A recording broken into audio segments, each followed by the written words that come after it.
Shalom Bapak Ibu kasih Tuhan, jumpa lagi bersama dengan saya di dalam acara Sahabat Sapa Hamba Tuhan GSJA Karismata. Nah Bapak Ibu kasih Tuhan, senang sekali rasanya jika saya bisa menjumpai Bapak Ibu saudara semua dimanapun Bapak Ibu saudara semuanya saat ini sedang menyaksikan tayangan ini. Shalom, kiranya kasih setia Tuhan senantiasa melimpah di dalam setiap kehidupan kita. Nah Bapak Ibu kasih Tuhan, pada malam hari ini kita akan belajar tentang firman Tuhan, dan pada malam hari ini saya akan mengambil dari Daniel 3 ayat 17 sampai 18 yang berbunyi seperti berikut.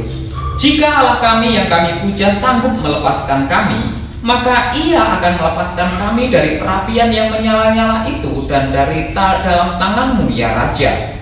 Tetapi seandainya tidak, hendaklah Tuanku mengetahuinya ya Raja, bahwa kami tidak akan memuja dewa Tuanku dan tidak akan menyembah patung emas yang Tuanku dirikan itu. Nah, ini adalah perkataan dari Sadrak, Mesakh, dan Abednego ketika mereka diperhadapkan di dalam situasi saat itu. Raja membuat satu patung yang besar dan Raja ingin semua orang yang ada di negerinya sujud menyembah kepada patung itu. Jadi ketika orang-orang mendengar tiupan sangkakala, kemudian bunyi-bunyian musik yang lain, mereka harus sujud menyembah kepada patung itu. Dan jika mereka tidak melakukannya, maka mereka akan dihukum ke dalam perapian yang menyala-nyala. Tetapi apa yang terjadi Bapak Ibu Saudara semuanya? Ketika bunyi musik sangkakala itu berbunyi, semua orang sujud menyembah kepada patung ini. Tetapi Sadrak, Mesakh, dan Abednego, mereka tetap berdiri, tidak mau menyembah kepada patung yang didirikan oleh raja ini. Sehingga akhirnya raja memanggil mereka, menangkap mereka, dan menanyai mereka. Dan inilah jawaban yang Sadrak, Mesakh, Abednego berikan kepada mereka, bahwa mereka tetap tidak mau menyembah kepada patung yang didirikan oleh sang raja. Sehingga akhirnya ketika orang ini pun menerima hukuman yang daripada Tuhan. Kita pun tahu semua ceritanya, bahwa akhirnya walaupun ketika orang ini dihukum, tetapi ketika orang ini diselamatkan oleh Tuhan. Ketika mereka dimasukkan ke dalam perapian yang menyala-nyala, bahkan ketika perapian ini dilipat kali gandakan panasnya, mereka tidak terbakar sedikit pun. Mereka diselamatkan oleh Tuhan. Nah, Bapak yang dikasih Tuhan, belajar dari cerita ini ada beberapa hal yang patut kita pelajari, yang patut kita tiru di dalam setiap kehidupan kita, yang bisa kita pelajari supaya kita bisa mengerti, memahami, dan melakukannya di dalam setiap kehidupan kita. Dari kisah ini kita dapat belajar beberapa hal, yaitu yang pertama adalah tentang membuat keputusan. Benar Bapak Ibu, Sadrak, Mesakh, dan Abednego, mereka diperhadapkan dalam situasi yang sangat-sangat sulit dalam mereka mengambil keputusan. Karena keputusan yang mereka ambil itu berkaitan tentang iman mereka, tetapi juga tentang hidup mereka. Jadi keputusan yang diambil oleh ketiga orang ini itu berkaitan tentang hidup dan mati mereka. Mereka diperhadapkan di dalam satu situasi di mana mereka harus memilih apakah mereka akan menyembah kepada patung yang didirikan oleh raja ini, atau mereka akan dihukum di dalam perapian yang menyala-nyala. Ini bukan situasi yang sangat mudah. Ini adalah situasi yang sangat-sangat sulit bagi seorang manusia. Kita pun pasti akan merasakan satu dilema yang besar jika kita berada di dalam posisi mereka.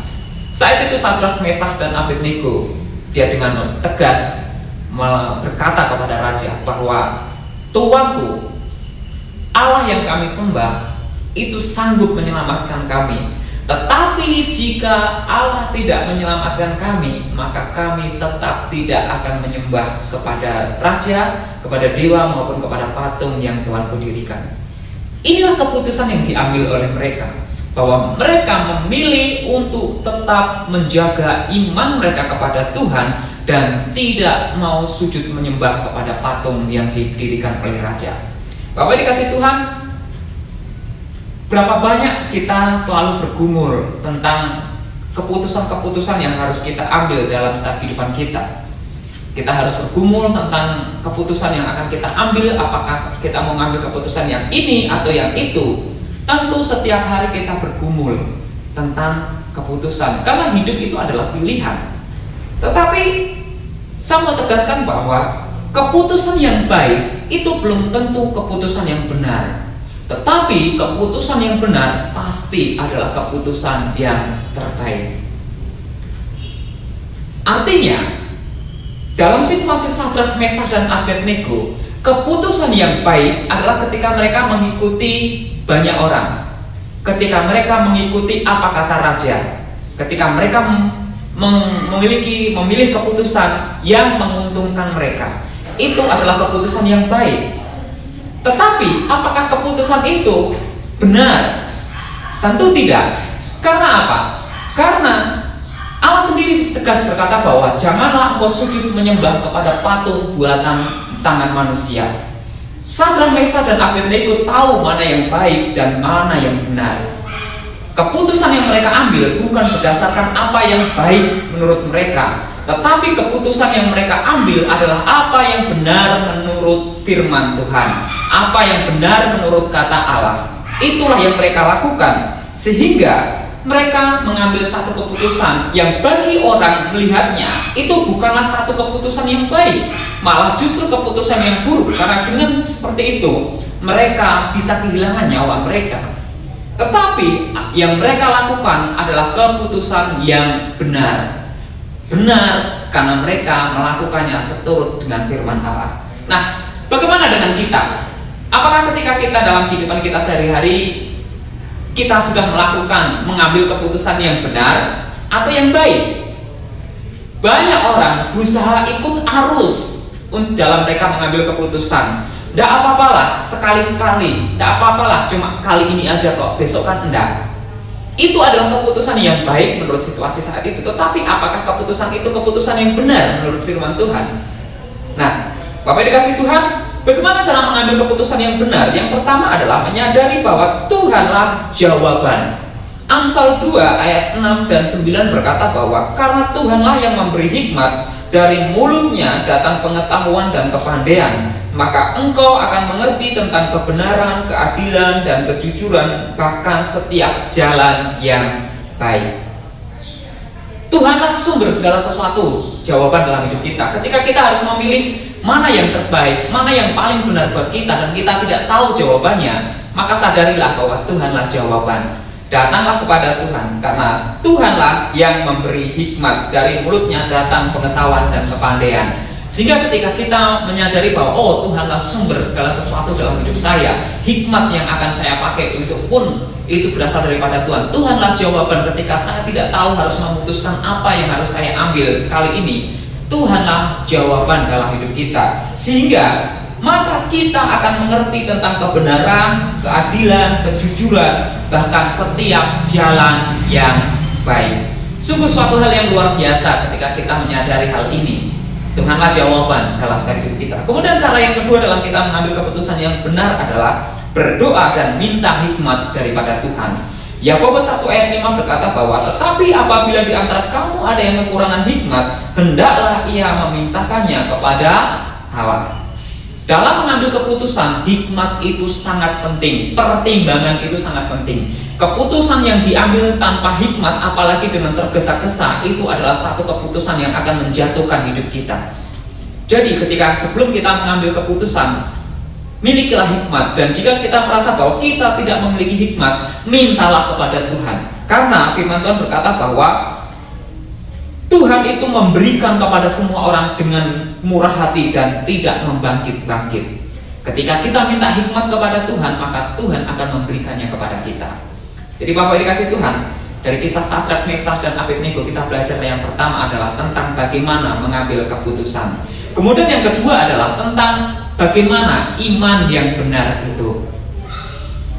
Sadrak, Mesak, dan Abednego, mereka percaya kepada Allah, mereka sangat taat kepada Allah, sehingga oleh karena ketaatan mereka, mereka menolak untuk menyembah patung yang didirikan oleh raja. Dan akhirnya karena ketaatan mereka, karena iman mereka, mereka pun mengalami hukuman. Tetapi yang menarik adalah perkataan dari mereka yang berbunyi bahwa Allah itu sanggup untuk melepaskan kami. Tetapi jika Allah tidak melepaskan kami, tetapi jika Allah tidak melepaskan kami dari situasi ini, artinya bahwa jika kami harus mati oleh karena iman kami, maka kami tidak akan tetap mau menyembah patung itu. Artinya, iman mereka tidak didasarkan apa yang mereka alami saat itu. Iman mereka tetap, sekalipun mereka harus kehilangan nyawa mereka, mereka tetap menjaga iman mereka. Inilah iman yang luar biasa, iman yang tidak mencari untung saja, iman yang tidak mencari enaknya saja. Bapak Ibu dikasih Tuhan, iman yang benar itu bukan berarti percaya Allah akan selalu memberikan keberhasilan, melainkan percaya bahwa meskipun ada kegagalan dalam hidup kita, kita tetap bisa berkata bahwa Allah itu baik dalam hidup kita. Iman yang benar itu bukan berarti percaya Allah akan selalu memberikan kesehatan kepada hidup kita, melainkan selalu percaya bahwa meskipun ada sakit penyakit, bahkan sampai saat ini pun tidak mengalami kesembuhan, tetap percaya bahwa Allah itu baik. Jika kita tidak disembuhkan oleh Tuhan pada saat ini, Tuhan sudah menyembuhkan kita secara sempurna ketika kita nanti kembali ke Yerusalem baru. Kesembuhan yang kita alami di dunia ini bersifat sementara. Kenapa saya katakan itu? Hari ini saya sakit dan Tuhan sembuhkan. Besok sebagai manusia yang tubuh kita sudah dihancurkan oleh dosa, yang mengalami banyak keterbatasan, kita akan bisa sakit lagi. Dan Tuhan memang bisa sembuhkan. Tetapi Tuhan sudah sembuhkan kita secara sempurna ketika kita akan kembali ke Yerusalem baru. Di surga nanti kita mengalami kesembuhan yang sempurna, karena di situ dikatakan tidak ada lagi tangisan dan sakit penyakit di sana. Iman yang benar itu bukan hanya selalu percaya bahwa keadaan itu akan tetap baik saja dan akan ada banyak dukungan dalam kehidupan kita. Tetapi ketika saat kita merasa sendiri pun, kita tetap percaya bahwa Allah itu baik karena Dia Allah yang Immanuel. Jadi yang menjadi pertanyaannya adalah, seperti apakah iman kita saat ini? Apakah iman kita dipengaruhi oleh banyak hal yang tergantung turun naiknya iman kita itu dipengaruhi oleh keadaan sekitar, oleh karena keuntungan yang harus kita dapatkan, sehingga itu mempengaruhi naik turun dari iman kita? Sadrak, Mesak, dan Abednego, sekalipun mereka harus kehilangan hidup mereka karena iman mereka, mereka tetap mempertahankan iman mereka. Inilah iman yang harus kita miliki juga, bahwa iman kita tidak naik turun karena tergantung keadaan yang kita alami. Apapun yang terjadi, iman kita tetap kepada Tuhan. Kalau Tuhan pun tidak tolong, saya tetap percaya. Kalau Tuhan belum sembuhkan, saya tetap percaya. Kalau sampai saat ini saya masih ada dalam situasi kondisi seperti ini, saya tetap percaya kepada Tuhan. Itulah iman yang harus kita miliki. Kemudian yang ketiga adalah kita belajar tentang waktu Tuhan untuk menolong. Sadrak, Mesak, dan Abednego, kita tahu akhirnya Tuhan memang menolong mereka ketika mereka dimasukkan ke dalam perapian yang menyala-nyala, sehingga mereka tidak terbakar sedikit pun. Tetapi pernahkah Bapak Ibu membayangkan jika kita menjadi tiga orang ini? Ketika mereka diikat, ketika mereka diangkat, dan ketika mereka diangkat berjalan menuju ke perapian, sebagai manusia kita tidak pernah bisa menghilangkan rasa takut dalam hidup kita. Pasti masih terbesit rasa takut dalam hidup mereka. Tetapi yang menarik adalah Tuhan tidak menolong di saat-saat awal ketika mereka diadili oleh raja. Tuhan tidak menolong ketika mereka diikat oleh pasukan. Dan Tuhan tidak menolong ketika mereka diangkat untuk dibuang ke perapian. Kadangkala kita berpikir sudah telat waktunya, sudah terlambat waktunya. Tetapi dari kisah Sadrak, Mesak, dan Abednego ini kita belajar bahwa tidak ada kata terlambat bagi Tuhan. Justru ketika mereka diikat, diangkat, dan dimasukkan ke dalam perapian, dan mereka masuk ke dalam perapian, dan di saat itulah Tuhan tolong. Apa yang terjadi? Akhirnya raja percaya kepada Tuhan bahwa Tuhan yang disembah oleh Sadrak, Mesak, dan Abednego adalah Tuhan yang hidup. Karena mereka melihat bahwa 3 orang ini dimasukkan ke dalam perapian tetapi tidak terbakar. Bahkan yang tadinya 3 orang di situ menjadi 4 orang karena Tuhan hadir di tengah-tengah mereka saat itu. Dan inilah yang menjadikan mujizat jauh lebih besar. Kadang-kala kita selalu terburu-buru dan tidak bersabar akan pertolongan Tuhan.